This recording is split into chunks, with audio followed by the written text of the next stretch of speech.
नमस्कार, आप देख रहे हैं सी न्यूज भारत और मैं हूं आपके साथ ज्योति अरोड़ा। वक्त हो गया है न्यूज बुलेटिन का, तो आइए नजर डालते हैं इस वक्त की बड़ी खबरों पे। अलीगढ़ सिविल लाइन क्षेत्र में छर्रा अड्डा पुल के नीचे पुलिस ने एक गुमटी पर देर रात बुलडोजर चला दिया। शराब ठेके के बराबर बनी गुमटी शराब पीने का अवैध ठिकाना बनी हुई थी। साथ में ठेका संचालक के खिलाफ भी आबकारी विभाग को रिपोर्ट दी गई है। पुलिस को शिकायत मिल रही थी कि छर्रा अड्डा पुल के पास एक ठेके के बराबर में गुमटी शराब पीने का अवैध ठिकाना बनी है। इस शिकायत को एसएसपी कलानिधि नैथानी ने तत्काल संज्ञान लेते हुए सीओ तृतीय शेताब पांडे की अगुवाई में टीम बनाकर भेजी और टीम ने जेसीबी की मदद से ये गुमटी ढहा दी। गंदा कुआं पर बनी गुमटी के लोग बैठकर शराब पीते थे, वहीं उन्हें भी वहां खुले में शराब पीने पर चेतावनी दी गई और मुकदमा दर्ज करने के निर्देश थाना पुलिस को दिए। इसके अलावा ठेका संचालक के खिलाफ भी रिपोर्ट भेजी गई है। अलीगढ़ से सी न्यूज संवाददाता संजीव शर्मा की रिपोर्ट। अलीगढ़ जिला मलखान सिंह अस्पताल की मुख्य चिकित्सा अधीक्षक डॉक्टर ईश्वर देवी बत्रा ने बताया कि जैसे ही मौसम बदलता है वैसे ही मौसम के साथ साथ तरह तरह की बीमारियां बढ़ने लगती हैं। वहीं अब ज़्यादा तेज धूप निकलने से और गर्मी बढ़ने से उल्टी दस्त जैसी बीमारियां बढ़ने लगी हैं। इसी कारण जिला मलखान सिंह अस्पताल में मरीजों की संख्या भी काफ़ी बढ़ गई है। सभी को इलाज और दवा समय से दी जा रही है। फिर भी सभी को बताया जाता है कि साफ सफाई का विशेष ध्यान रखें। खाने पीने के लिए बिना ढके हुए जैसे फल और कोई भी खाने की चीज़ ना खाएं। सफाई पर विशेष ध्यान दें और बाहर निकलते समय फुल बाजू के कपड़े पहने और शरीर को ज़्यादा से ज़्यादा ढकने का प्रयास करें, जिससे और भी संक्रमण वायरस से भी अपने आप को बचाया जा सकता है। वहीं बीमारियों के बढ़ते हुए मरीजों को देखते हुए सभी डॉक्टर और स्टाफ को अलर्ट कर दिया गया है। किसी भी तरह की लापरवाही ना की जाए। जो भी मरीज आए यहाँ पर उसका शांतिपूर्वक इलाज किया जाना ही हमारा कर्तव्य है और यही हमारा प्रयास भी है। जिला मलखान सिंह की बात करें तो हम किस तरीके के इस समय मरीज बढ़ रहे हैं? देखिए, मौसम बदलने के साथ जो है इस समय हमारे यहाँ एक्यूट गैस्ट्रोएंटाइटिस, जिसे कहें सिंपल भाषा में डायरिया, डिसेंट्री, वॉमिटिंग वगैरह के मरीज़ काफ़ी बढ़ रहे हैं। 20 मरीज़ में से 8-10 मरीज़ तो या थोड़ा कभी ज़्यादा भी हो जाता है, इमरजेंसी में आने वाले मरीज़ डायरिया, डिसेंट्री के होते हैं, जिनको कि मैनेज किया जाता है। एडमिशन की ज़रूरत होती है तो एडमिट करके फ्लूइड लगा के, एंटीबायोटिक्स लगा के तो उन्हें मैनेज किया जाता है। और साथ में खान पान की सलाह दी जाती है कि इससे जो है आगे भविष्य में उन्हें ऐसा ना हो। साफ़ सफाई रखें, साफ़ पानी पिएं, दूषित जल ना पिएं, बासी खाना, कटे हुए फल सब्जियां इधर उधर से ना लेके खाएं। तो इस तरह के मरीज़ इस समय बढ़ रहे हैं और हम मैनेज कर रहे हैं अच्छे से। यदि बच्चों की बात करें, जैसे छोटे छोटे बच्चे होते हैं, तो उन्हें किस तरीके से इस धूप जो पड़ती है तो बचाव के लिए क्या करना है? छोटे बच्चों के लिए तो मेरी यही सलाह है कि इस मौसम में छोटे बच्चों को एक तो बाहर ना ही निकाला जाए, उसे अपना घर के अंदर ही रखा जाए और कोशिश की जाए उसे ठंडे वातावरण में ही रखा जाए।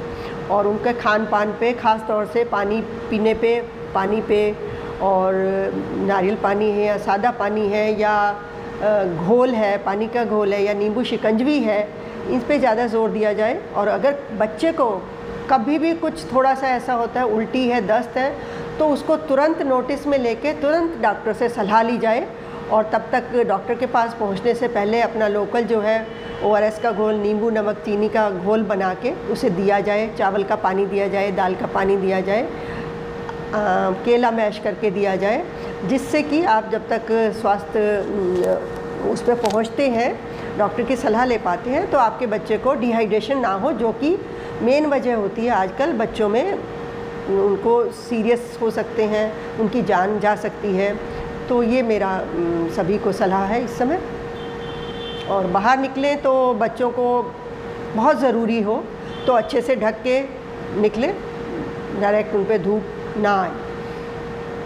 अलीगढ़ से सी न्यूज संवाददाता संजीव शर्मा की रिपोर्ट। अलीगढ़ जिला पूर्ति अधिकारी शिवाकांत पांडे ने बताया कि शासन के निर्देश और जिलाधिकारी सेल्वा कुमारी जे के आदेश अनुसार राष्ट्रीय खाद्य सुरक्षा योजना के अंतर्गत पात्रता एवं अपात्रता के मानक पात्रता और अपात्रता परिवारों में क्या अंतर है।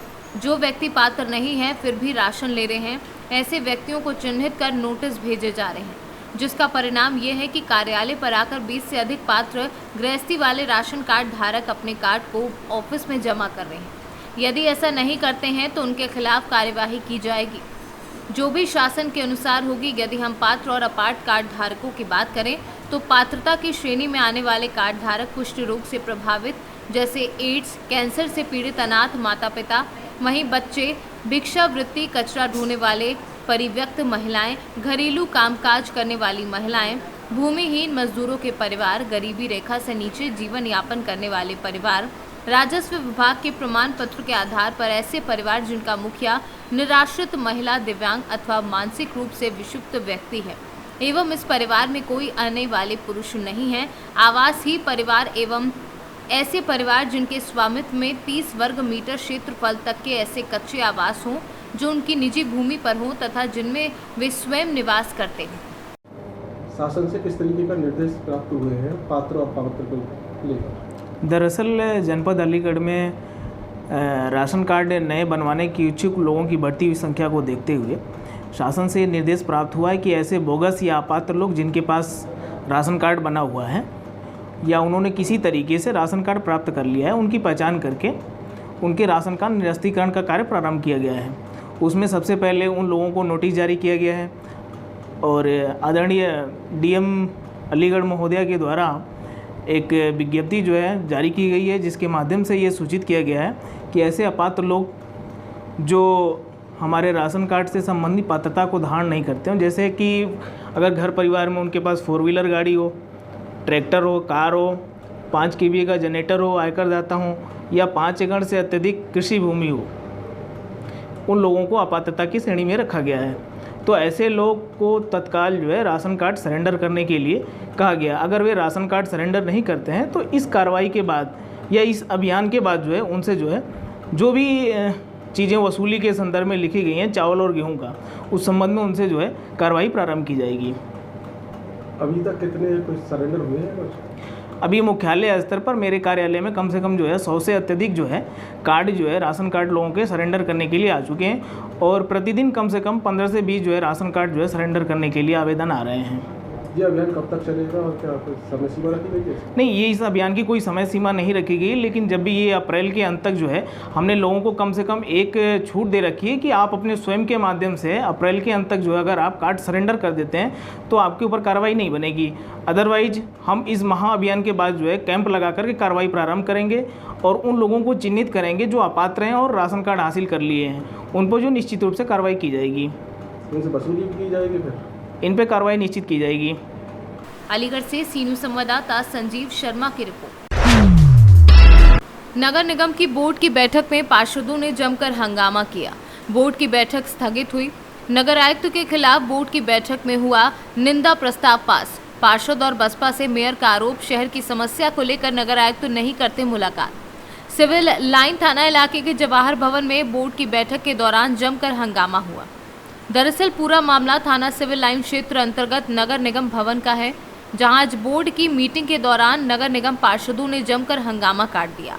वहीं बोर्ड की बैठक के दौरान पार्षदों के हंगामे के बाद बैठक को स्थगित कर दिया गया है। बैठक के दौरान बैठक में शामिल हुए सभी पार्षदों ने नगर आयुक्त की जमकर निंदा की है। वहीं बैठक के दौरान शहर के पार्षद व बहुजन समाज पार्टी से मेयर मोहम्मद फुरकान ने नगर आयुक्त पर शहर की समस्याओं को लेकर मुलाकात न करने का आरोप लगाया है। महापौर का कहना है कि नगर आयुक्त से जब शहर की समस्या को लेकर बातचीत करना चाहते हैं तो नगर आयुक्त ना मिलने को लेकर बहानेबाजी करते हैं। वहीं फिलहाल पार्षदों द्वारा किए गए हंगामे के बाद बोर्ड की बैठक को स्थगित कर दिया गया है। इस लड़ाई को हम उत्तर प्रदेश सरकार तक ले जाएंगे। माननीय मंत्री जी से भी इस बारे में बात करेंगे हम लोग। और सबसे बड़ी परेशानी है, नगर आयुक्त को बुलडोजर चलवाने का वक्त मिल जाता है, बुलडोजर चलवाने के आदेश मिलते हैं, लेकिन न मेयर साहब और न नगर आयुक्त जी ये नहीं सोचते। एक एक पार्षद अपने प्राइवेट मजदूर लगा के अपने गलियों की सफाई करवा रहे हैं।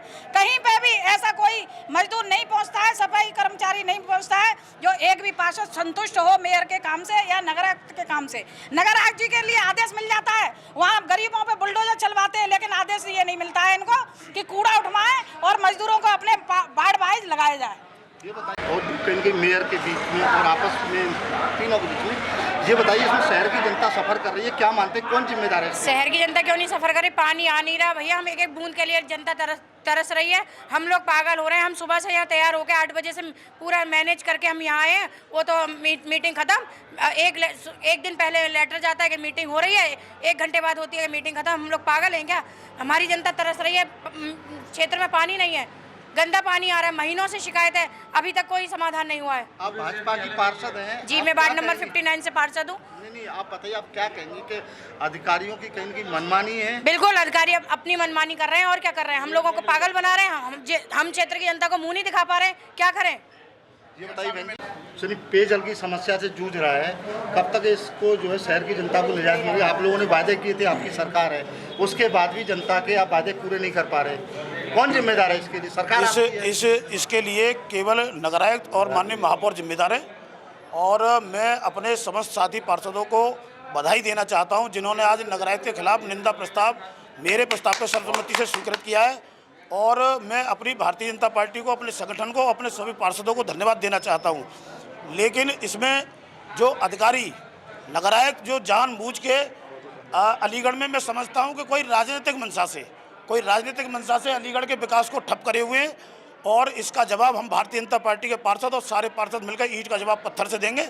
उनको या तो अलीगढ़ में रहना है तो काम करना होगा, वरना उनको अलीगढ़ में अब घुसने भी नहीं दिया जाएगा। इतनी समस्या झेलने के बाद भी अभी आप उनको रखना चाहते हैं? इसका नहीं रखना चाहते। शहर की जनता कर्मी पानी के तरफ ये निंदा प्रस्ताव शासन को जाएगा।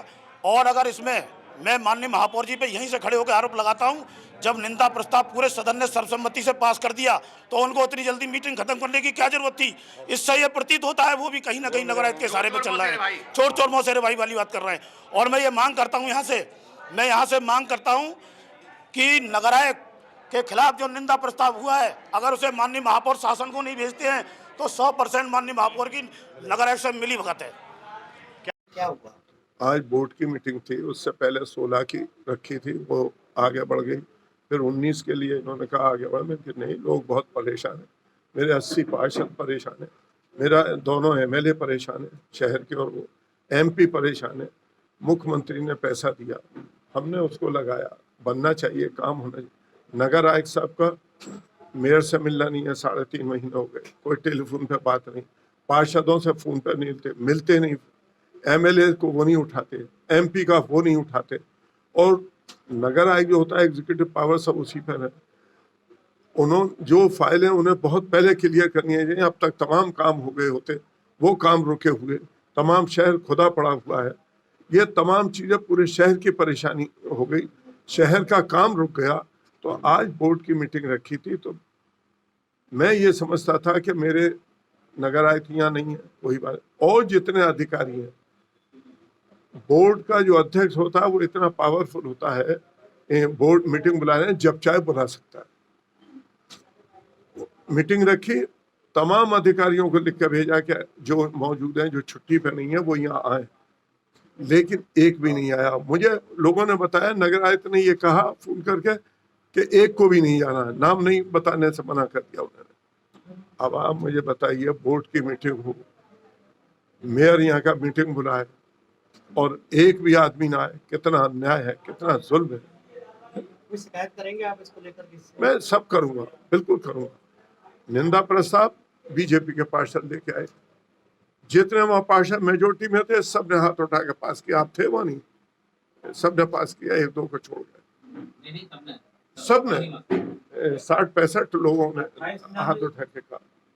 अब कोई इसकी शिकायत किसी उच्च नहीं, इसका निंदा प्रस्ताव पास हुआ है, इसको अभी थोड़ी देर में शासन को चला जाएगा, कमीशन को चला जाएगा, DM को चला जाएगा, यही तरीका है इसका, और मंत्री को, विकास मंत्री को जाएगा। हम काम चाहते हैं, जाति लड़ाई नहीं है। नगर आयुक्त हमारा भाई है, वो हमारी वो नहीं है, लेकिन खुशामद करते करते मैं थक गया। मेरा शहर परेशान, पानी का हाहाकार मचा हुआ है। आप सुन ही नहीं रहे, आप बैठ ही नहीं रहे, मेयर से नहीं मिल रहे, मेयर का फोन नहीं उठा रहे, MLA का नहीं उठा रहे। ये तमाम इससे दुखी होके ये निंदा प्रस्ताव लोग लेके आए, सभी दलों के मौजूद है, बीजेपी के सुरेंद्र पचौरी ने उसको उठाया। अलीगढ़ से सीनू संवाददाता संजीव शर्मा की रिपोर्ट। एसएसपी कार्यालय पर शिकायत लेकर पहुंची थाना क्वारसी क्षेत्र अंतर्गत मंजूरगढ़ी निवासी पीड़ित महिला लक्ष्मी पत्नी अन्नू का कहना है कि एक माह पूर्व क्रिकेट खेलने को लेकर उनके बेटे के साथ दूसरे पक्ष का विवाद हुआ था, जिसको लेकर दूसरे पक्ष ने पीड़िता के बेटे के साथ मारपीट कर दी थी। वहीं उसी दौरान ग्रामीणों द्वारा मामले को शांत करा दिया गया था।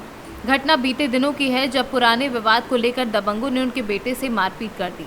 वहीं घटना की सूचना पर परिजन जब घटनास्थल पर पहुंचे तो दबंगों ने एकजुट होकर उनके परिवार के साथ लाठी डंडों से जमकर मारपीट की, जिसमें करीब 1 दर्जन लोग बुरी तरह घायल हो गए। पीड़िता का कहना है कि उन्होंने घटना की शिकायत नजदीकी थाने में करने का प्रयास भी किया, लेकिन पुलिस द्वारा कोई कार्यवाही नहीं की गई है। वहीं पुलिस कार्यवाही न होने से परेशान दर्जन भर घायल पीड़ित आज एसएसपी कार्यालय पहुंचे और शिकायती प्रार्थना पत्र देकर आरोपियों के विरुद्ध कार्यवाही की मांग की है। क्या नाम है आपका? दीपक। पिता का नाम क्या दीपक? अन्नू। कहाँ के रहने वाले हो? मंजूरगढ़ी अलीगढ़। थाना कौन सा लगता है आपको? क्वारसी। अच्छा, क्या घटना हुई है? घटना ये हुई है, तकरीबन 6 बजे हमारे घर पे करीबन 40 आदमी आ गए और अचानक ईंट पत्थरों का पथराव किया। मैं मारा, पीटा, दवाई लोंडियों को हमारी को खींचा, वहाँ से खींचतानी बदतमीजी हरकतें करने लगे। पाइपों से, सरियों से, कट्टे ले लेके हमें मारा, पीटा और हमारे साथ हमें बेहोशी हालत में छोड़ के चले गए। इतनी बुरी तरह से मारा कि एम्बुलेंस पे पड़ोसियों ने फ़ोन किया, तब जाके हमें एम्बुलेंस में डाल के हमें मलखान सिंह लेके गया। मारने की वजह क्या है? मारने की वजह कुछ नहीं है सर। रात तकरीबन 14 तारीख को मैं आया था नोएडा से रात 9 बजे। तकरीबन 15 से 20 लोगों ने मुझे पकड़ा और मुझे मारा, बेहिसाब करके मारा है मुझे। देखो, इसमें मुझे काफ़ी चोटें आई हैं और बहुत ज़्यादा। आपने इलाका पुलिस में कंप्लेन करी? कंप्लेंट की है, उन लोगों ने पैसे भर दिए हैं, मेरी कोई सुनवाई नहीं हो रही है। 4 दिन से भाग रहा हूँ। आज तो मेरी आके FIR दर्ज हुई है। आज आप कहाँ पर आए हो? आज मैं आया हूँ SSP ऑफिस। मुलाकात हुई है? अभी नहीं हुई है। क्या नाम है आपका? लक्ष्मी। पति का नाम क्या है? अन्नू। कहाँ के रहने वाली हो? मंजूरगढ़ी। थाना कौन सा लगता है आपको? क्वारसी। अच्छा, क्या घटना हुई है आपके साथ? हमारे साथ हुई थी, मेरा पहला बड़ा बच्चा हमारा अकेला गेल लिया 9 बजे। ठीक है, मेरा छोटा बच्चा आया मुझे बताने के लिए, हम बच के गए। तो जैसे मैंने बोला मेरे बच्चे को मत मारो, छोड़ दो, तो मेरा दूसरा वाला भी खींच लिया, तो मेरे हाथ में पैर मारा, मेरा हाथ तोड़ के मुझे गिरा दिया। किसने मारा? ऋतिक ने, जैक्सन की लड़की ने। 15-20 लड़कों ने मेरे। आखिर मारने की इतनी बड़ी रंजिश की वजह क्या है? क्यों लोग मारते हैं आपको? पता ही नहीं चलती है। मैच के चक्कर में बच्चों में लड़ाई हो गई थी 6 महीने पहले। वही खुश चली आ रही है बस, और कुछ बात नहीं। आपने पुलिस में कंप्लेन करी? किया। कंप्लेंट की, पहले भी हमारी कोई सुनवाई नहीं हुई। पहले भी कोई सुनवाई नहीं हुई। पुलिस का क्या कहना है इस पर? पुलिस का क्या कहना है, वो कुछ नहीं की, कार्रवाई नहीं कर रही कुछ भी। आज आप कहाँ पर आई हो? आज यहाँ मुलाकात हुई आपकी? अभी नहीं। अलीगढ़ से सीनू संवाददाता संजीव शर्मा की रिपोर्ट। अलीगढ़ के सासनी गेट थाना क्षेत्र के आगरा रोड स्थित बार में देर रात नशे में 2 गुटों में हुई मारपीट के दौरान एक गुट ने फायरिंग कर दी। इस दौरान एक युवक की गोली लग गई। जख्मी युवक भाजपा युवा मोर्चा का पदाधिकारी बताया गया है, जिसे तत्काल जिला अस्पताल और फिर JN मेडिकल कॉलेज में भर्ती कराया गया है। मामले में देर रात थाने में तहरीर दी जा रही थी। इधर सीओ प्रथम राघवेंद्र सिंह के अनुसार इस घटना के संबंध में तहरीर के आधार पर कार्यवाही की जा रही है। मनीष, कहाँ रहते हो? ये हुआ क्या है तुम्हारे? हुआ था, मेरे दोस्त का बर्थडे था। अरे पर्चे बनाओ बे। फिर क्या हुआ? हम बैठ के बर्थडे सेलिब्रेट कर रहे थे, तो वहाँ पे JN के 2-4 लड़के आए थे, तो हमने बोला उल्टा सीधा। मैं बोला भाई क्या बात है? तो बोला एक नंबर बाहर आ। जैसे में उठा लेकर उन्हें अंदर मारता है स्ट्रेट फायर मारने के बाद जैसे में उठा लेता हूँ उसने मारा सीधे स्ट्रेट फायर। तो मैं सब लोगों को नीचे करके मैंने अपना हाथ मेरे हाथ में लगी गोली है। दो फायर हुआ है। 2 फायर मारे उसने? हाँ, 2 फायर मारे, वो भाग गए और मैंने अपने दोस्तों को नीचे गिराया तो मेरे हाथ में फायर लगी। तो कौन लोग हैं, जानते हैं आप? मैं नहीं जानता, मैंने नया चेहरा देखा उन लोगों का, मैं नहीं जानता वो कौन है। तो आप वहाँ पे पार्टी सेलिब्रेट कर रहे थे क्या? भाई का बर्थडे था, मैंने हम लोग सेलिब्रेट कर रहे थे। किसका बर्थडे था, क्या नाम है उनका? नितिन ठाकुर। कहाँ के रहने वाले? पुलिस आई थी क्या भैया वहाँ? पुलिस आई थी, रैपट आई थी। रैपट ने बोला क्या हुआ? मैंने बोला मेरे हाथ में फायर मार के चले गए। रैपट तुरंत निकल गई है। संग भी आई थी, थोड़ा आगे बढ़ी है, पर रैपट उसके गायब हो गई है। यहाँ जिला अस्पताल आया। हाँ, जो भी है, पर मुझे भी नहीं पता। जहाँ तक मैं मलकान सिंह आया हूँ, रैपट मेरे साथ नहीं आई है। मैं पता। हाँ, मेरे संग के यार भी आए हैं। हम ही लोग लेके आए थे। चलिए 5 बजे अलीगढ़ से सी न्यूज़ संवाददाता संजीव शर्मा की रिपोर्ट। लाउड स्पीकर मामले को लेकर अलीगढ़ में समाजवादी पार्टी की महिला नेत्री ने कहा है कि हमारे धर्म के मामले में अड़ंगा लगाया तो मुस्लिम महिलाओं ने चूड़ियां नहीं पहन रखी हैं। उन्होंने कहा कि मंदिरों के सामने बैठकर मुस्लिम महिलाएं कुरान का पाठ करेंगे। समाजवादी पार्टी की पूर्व महिला जिलाध्यक्ष ने कहा कि मुस्लिम धर्म को टारगेट कर मस्जिदों पर लगे लाउडस्पीकर उतरवाने की कोशिश की जा रही है। अगर ऐसा किया गया तो सैकड़ों मुस्लिम महिलाएं मंदिरों पर जुटेंगी और मंदिरों के सामने कुरान का पाठ किया जाएगा। मैं ये पूछना चाहती हूँ कि ये तो बेइंतहा गलत बात है। रमजान के पाक महीने के अंदर आप हमारे धर्म के कामों में आड़ लगा रहे हैं, आप अड़ंगा लगा रहे हैं। ये हमारी आस्था का मामला है। हमेशा से मस्जिदों में और मंदिरों में जो है लाउड स्पीकर लगे हुए हैं और लोग जो है अपने अपने धर्म का पालन करते हैं। और ये लोग जो है इस तरह खुलेआम सरकार इनको जो छूट दे रही है, जो ये काम कर रहे हैं, मैं इनको ये बताना चाहती हूँ कि ये गलत है और ये बहुत गलत है। अगर तुम अपनी हरकतों से बाज नहीं आए और तुमने हमारे धर्म के मामले में आड़ लगाई तो हम महिलाओं ने भी चूड़ियां नहीं पहन रखी हैं। सैकड़ों की तादाद में महिलाएं हम मोर्चा संभालेंगे और हम तुम्हारे मंदिरों के सामने जाकर के बैठेंगे और अपने कुरान का पाठ करेंगे। और हम महिलाएं शांतिपूर्वक वहां पर जाकर के, हम तो हमारा आचरण तुम्हारे आचरण की तरह नहीं है। हम शांतिपूर्वक जाकर वहां पर बैठेंगे और अपने धर्म का वहां पर जो है कुरान का पाठ करेंगे। और तुम लोगों को मैं समझाना चाहती हूँ कि देखो, अपने अपने धर्म का पालन करो। अपने अपने धर्म की आस्था सबके साथ जुड़ी हुई है। दूसरे के धर्म के अगर तुम साथ खिलवाड़ करोगे तो इसका अंजाम अच्छा नहीं होगा। ये बीजेपी सरकार जो आज मुसलमानों को और हिंदुओं को लड़ाना चाहती है, अपने हिंदू मुसलमानों को शिकार बना रही है अपने हिंदू तुष्टीकरण की राजनीति के लिए, इससे सरकार बाज आ जाए। ये वही सरकार है बीजेपी जो अपनी आस्था को भूल चुकी है, अपने आचरण को भूल चुकी है, जिसके अंदर अटल बिहारी वाजपेयी जैसे एक महान नेता भी हुआ करते थे, जिनका ये कहना था कि सरकारें आएंगी और जाएंगी, पार्टियां बनेंगी और बिगड़ेंगी, लेकिन ये देश रहना चाहिए, इस देश का लोकतंत्र रहना चाहिए और हिंदू मुस्लिम भाईचारा रहना चाहिए। लेकिन आज बीजेपी सरकार इन बातों को भूल चुकी है। और मैं आपको बताना चाहती हूँ कि देखिए, आजकल मैं जहां इस वक्त हूँ वहां सामने बिल्कुल मंदिर है घर के, और मंदिर के अंदर सुबह शाम लाउड स्पीकर पे 1-1 घंटे उनका अपना पाठ वो लोग करते हैं, अपने धर्म का पालन करते हैं, अपनी आस्थाओं का, अपनी पूजा पाठ करते हैं। हम लोगों को तो कोई इतराज नहीं है, ना ही किसी मुसलमान को इतराज है। मैं ये बताना चाहती हूँ कि मुसलमान समुदाय को छेड़ने की कोशिश न करें। अगर ऐसा हुआ तो हम महिलाएं मोर्चे को संभालेंगे और हम महिलाएं बाहर निकलेंगे। हमने चूड़ियां नहीं पहन रखी हैं। मैं फिर ये बात कहना चाहती हूँ, हमारे जज्बातों से खिलवाड़ करने का, हमारे धर्म से खिलवाड़ करने का, हमारी आस्थाओं से खिलवाड़ करने की कोशिश मत कीजिए। और मैं अलीगढ़ प्रशासन को भी ये चेतावनी देना चाहती हूँ कि अभी अलीगढ़ के अंदर भी ये मसला हुआ है, मेरे संज्ञान में आया कि जो आज सोशल मीडिया पर एक महिला का वीडियो वायरल हुआ था। उसमें एक समुदाय विशेष के प्रति कुछ आपत्तिजनक बातों का प्रयोग किया गया था। इस संदर्भ में थाना सिविल लाइंस पर अभियोग पंजीकृत किया गया है। इसमें साक्ष्य संकलित किया जा रहा है, विवेचनात्मक कार्रवाई प्रचलित है। इसमें जो अन्य विधिक कार्रवाई है वो शीघ्र ही अमल में लाई जाएगी। अलीगढ़ से सी न्यूज़ संवाददाता संजीव शर्मा की रिपोर्ट। न्यूज़ बुलेटिन में फिलहाल के लिए इतना ही। देश दुनिया की तमाम बड़ी खबरों के लिए आप देखते रहिए सी न्यूज़ भारत।